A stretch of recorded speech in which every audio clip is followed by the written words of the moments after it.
প্রতি বছরই Christmas day মানে বড়দিনে না খুব ভালোভাবেই সেলিব্রেশন করতাম জানো তো। কোথাও না কোথাও ঠিক ঘুরতে যেতাম, পিকনিক করতে যেতাম। কিন্তু এবছর তো কোথাও যাব না, তাই বাড়িতেই ভাই বোনকে ডেকে নিয়েছিলাম। আর এই বছর 25শে ডিসেম্বর তো বৃহস্পতিবার পড়েছিল, আর বৃহস্পতিবার তো আমরা নিরামিষ খাই। তাই ভেবেছিলাম পনিরের পোলাও করব। আর তার জন্য সব কিছু রেডি করে নিয়েছিলাম, কাটাকাটি। তারপরে আবার পুলক বলল কি যে পনির বিরিয়ানি খাবে। এই যে দেখো, এই যে আমার বিরিয়ানির টিম, এই হলো নিহা, আমার মামার মেয়ে, আর ভাইয়া, আর এই হলো তাথিন। আর জানো তো, আমরা সবাই মিলে একসাথে বেশ মজা করেই রান্নাটা করছিলাম। এদিকে দেখো, পেঁয়াজের বদলে বাঁধাকপি দিয়ে আমরা বেরেস্তা বানিয়েছিলাম। আর ব্যাটারের জন্য নিয়েছিলাম পরিমাণ মতো টক দই, হলুদ গুঁড়ো, লঙ্কার গুঁড়ো, ধনে গুঁড়ো, বিরিয়ানি মশলা, আদা বাটা, কসৌরি মেথি, বেরেস্তা দিয়ে ভালো করে ওটা ম্যারিনেট করে নিয়েছিলাম। ও তোমাদেরকে তো বলতে ভুলে গেছি, ধনেপাতাও দিয়েছিলাম, তবে লবণ কিন্তু দেইনি। একদম কড়াতে যখন কষাচ্ছিলাম তখনই লবণ দিয়েছি।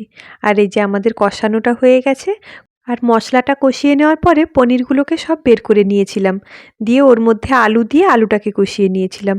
কেন বলো তো, দিলে আলুর মধ্যে ওই মশলার যে ফ্লেভারটা ওটা ঢুকবে, তাই জন্য। তারপরে বিরিয়ানি যেমন দমে বসানো হয় সেভাবেই দমে বসিয়ে দিয়েছিলাম। আর জানো তো, এই যে ভাইকে দেখলে, তাথিন, আমার এই ভাই না সব কিছু করতে পারে। মানে রান্না করা, বাসন ধোয়া, কাপড় কাচা, এভরিথিং, সব কাজ করতে পারে। রোজে আমাদের বাড়িতে এসছে না, আমার অর্ধেক কাজও করে দিচ্ছে জানো তো। আর তখন তো বাবা মাও বাড়িতে ছিলেন না, বেড়াতে গেছিলেন। আর ওই টাইমে না আমাদের যিনি হেল্পিং হ্যান্ড মানে জেঠিমাও কিছুদিন আসেননি। তখন তাথিন আমাকে অনেক হেল্প করেছে জানো। ভীষণ ভালো ছেলে, খুব গুণী ছেলে, যেমন কাজে আর তেমনই পড়াশোনায়। আর একটা কথা বলি, আমি না হেল্পিং হ্যান্ড কথাটা ইউজ করলাম শুধুমাত্র তোমাদের বোঝানোর জন্য, নইলে আমার এমন কথা বলতে ভালোই লাগে না জানো তো। উনিও আমাদের একজন ফ্যামিলি মেম্বার। আর এদিকে বিরিয়ানিটা দমে বসানোর জন্য একদম রেডি হয়ে গেছে।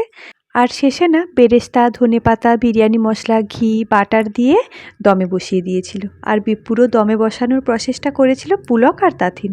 এই দেখো, আমাদের বিরিয়ানি রেডি হয়ে গেছে। এমন পেঁয়াজ রসুন ছাড়া সম্পূর্ণ নিরামিষ বিরিয়ানি না এই ফার্স্ট টাইম খেলাম জানো তো। সত্যি খুব টেস্টি হয়েছিল। তোমরাও কেউ চাইলে এমনটা করে দেখতে পারো। দিয়ে আমরা সবাই মিলে 3 তলায় চলে গিয়েছিলাম খাওয়া দাওয়া করতে।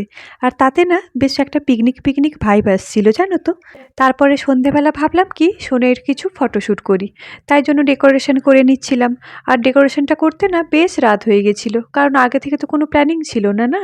সোনাই তো একেবারেই ফটো তুলবেই না। তারপরে না অনেক কষ্টে কয়েকটা ফটো তুলতে পেরেছি। যাই হোক, আজকের মতো ব্লগটা এখানেই শেষ করছি। দেখা হবে পরের ভিডিওতে। টাটা।